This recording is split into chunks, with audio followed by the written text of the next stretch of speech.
હેરાન કરે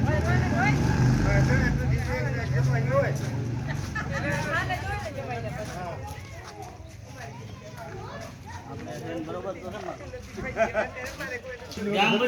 બદલે ને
विशाल पावे ग्रही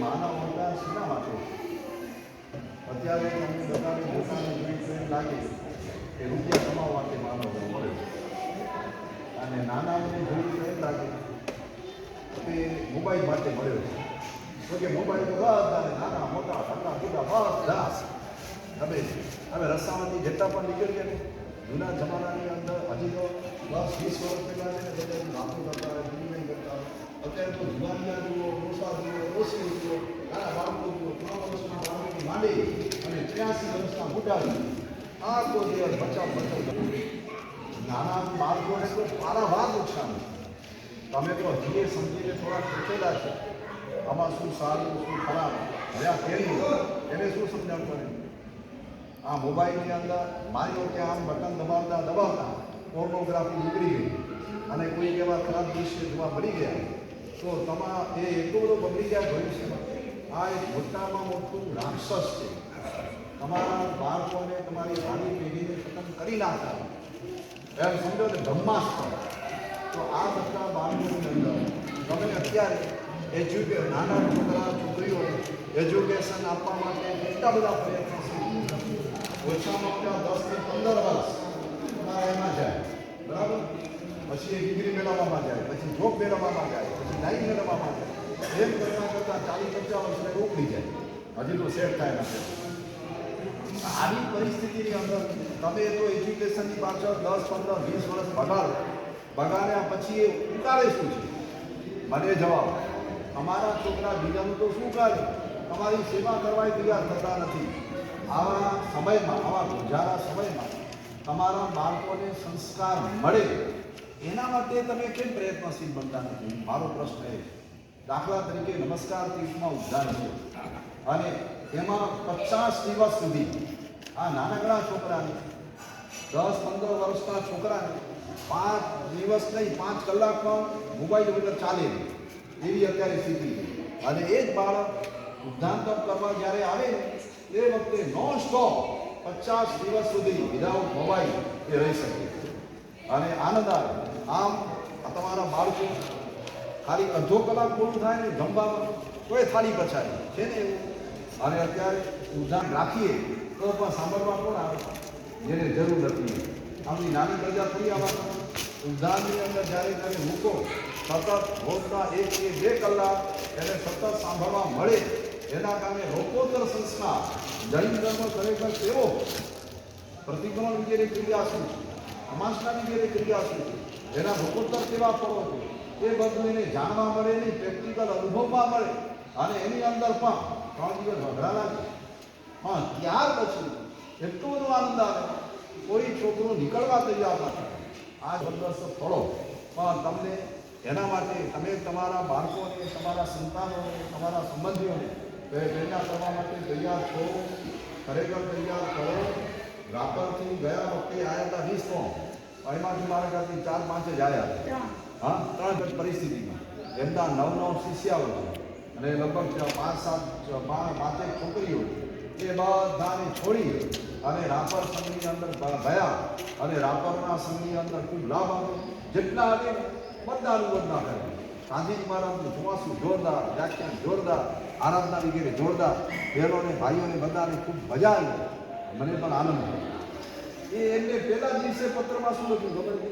સાહેબ આપના આશીર્વાદ લઈ અને ગયા ને હજુ તો કબાટ ખોલ્યો. હવે મારા મનમાં એમના મનમાં એમાં જ હતું કે વીરબાણ ચક્રમાન ઉપર મારે વાર્તા કરવી છે, પ્રવચનમાં કરવું છે. હવે પુસ્તક મળશે કે નહીં, મળશે કે નહીં. આમ કબાટ ખોલ્યો અને પહેલું પુસ્તક એ હાથમાં લીધું. આ કંઈ પ્રયત્ન આમાં પુરુષાર્થમાં લાગે, બુદ્ધિકામ લાગે, આ કૃપા કામ લાગે. એટલે ભગવાનની કૃપાથી જે થાય, ગુરુ મહારાજના આશીર્વાદ પૂર્વક થાય એનું ફળ છે ને જબરદસ્ત મળે.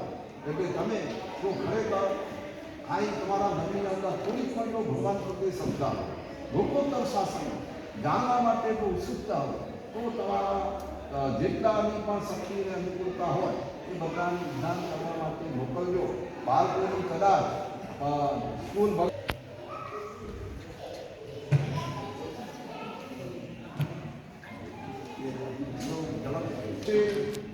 એના માટેની શ્રેષ્ઠમાં શ્રેષ્ઠ તક છે ઉદ્યાન તપ.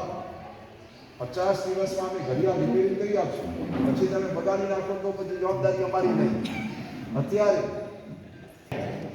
અધ્યાત્મક પરમ પૂજ્ય આચાર્ય શ્રી કલાપ્રસન્ન સાહેબ આચાર્યના કોટી કોટી વંદન. અતુલવાસી પરમ પૂજ્ય આચાર્ય શ્રી કલાપ્રસન્ન આચાર્યના કોટી કોટી વંદન. અભિવંદન. પરમ સમતા મૂર્તિ પરમ પૂજ્ય આચાર્ય શ્રી મુક્તિધન સાહેબના ચરણમાં કોટી કોટી વંદન. વિશાળ સમુદાય ચોમાસની આરાધના કરાવનાર જ્ઞાનમૂર્તિ પરમ પૂજ્ય આચાર્ય શ્રીમદ વિજય મુક્તિમૂર્તિ સાહેબના ચરણમાં કોટી કોટી વંદન. રાપર સ્વતંત્ર મૂર્તિ પૂજ્ય નિશાન આચાર્ય વર્ષના દર્શનાર્થ માટે આવ્યા છે. તે માટે આ તો 20 વર્ષ મૂર્તિ આપનું બહુ અભિવાદન કરે છે. અને સાંજે 24 સંઘના રસોડા સાર્વજનિક પણ આમંત્રણ આપી કરશું. અને 10 રૂપિયાની પ્રભાવના સંઘ તરફથી છે લાભ આપવા વિનંતી. અને રાપર સંઘના વડીલો હોય પાછા આ સંઘ આપનું બહુમાન કરવા બહેનોમાં મારું પાછું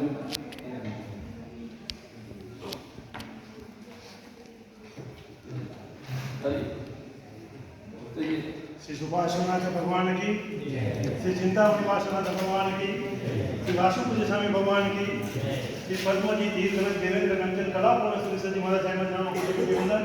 सुविशाल यथाधिपति आत्मात्म निष्ठ परम श्री आचार्य देव कल्पतरु सजी महाराज साहेब नाम कोटि कोटि वंदन. अत्रे विराजमान पूज्य मुक्ति पुंज महाराज साहेब नाम कोटि कोटि वंदन. आज साधु भगवंतो तथा साधुजी भगवंतो तथा आधोई जैन संघ मूर्ति पूजक जैन संघના દરેક સભ્ય પરિવારને રાપર વિચાર શ્રીમાળી મૂર્તિ પૂજક જૈન સંઘ તરફથી ગત વર્ષે પણ કોઈ પણ જાતનો ક્યારેક પણ અભિનય થયો હોય તો અમે ખરા અંતરથી ક્ષમા માગીએ છીએ અને ક્ષમા આપવા વિનંતી. પૂજ્ય મુક્તિ મુનિ મહારાજ સાહેબને જણાવવાનું કે આપે અમારા પર ખરેખર બહુ એકદમ કહેવાય કે આપણને આપણો પૂરેપૂરો ઋણી રહેશે. કારણ કે પૂજ્ય સાધુજી ભગવાન અહીંયા ચાતુર્માસ પ્રવેશ કર્યા પછી એક રાપર ક્ષેત્ર ખાલી રહેતું હતું. એ દ્રષ્ટિએ આપણે અમને 2 થાળા મૂક્યા, પણ અમારું ચાતુર્માસ ખરેખર બહુ યાદ થઈ જાય એવું ચાતુર્માસ મળ્યું. 2 થાળાએ પણ એક રાપરની સ્થાન વધાવી તો એ આપણા માટે રાપરને પૂરેપૂરો ઋણી છે. અને અમે આપણે ત્યારે પણ મારી ચર્ચા સાથે વાત થઈ હતી અને એમને વિનંતી આ દિશા માટે કરી આવ્યો છું સાધુજી ભગવાનના 3 થી 5 થાળા માટે. અને આપને પણ વિનંતી કરું છું કે રાપર ક્ષેત્ર ખાલી રહે એ માટે આપ 2081નું ચાતુર્માસ અમને રાપર મળે એવી આપણે ખાસ વિનંતી છે. અને આ ચાતુર્માસ બાદ આપણો રાપર આદિથી નજીકમાં જ છે.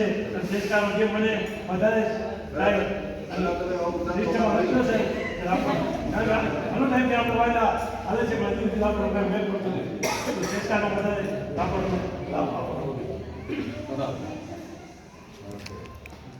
बोलो बिरादर जोर से जय नंदे की शासना, बोलो बिरादर जोर से जय नंदे की शासना, बोलो बिरादर जोर से जय नंदे की, बोलो जैन शासन देव की.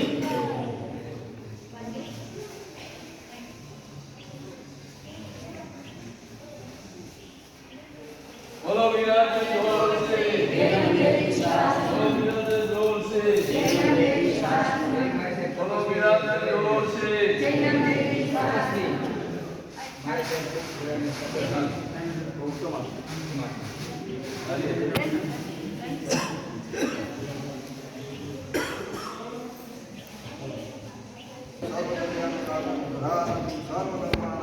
Enam neti sas. બોલો જીન શાસન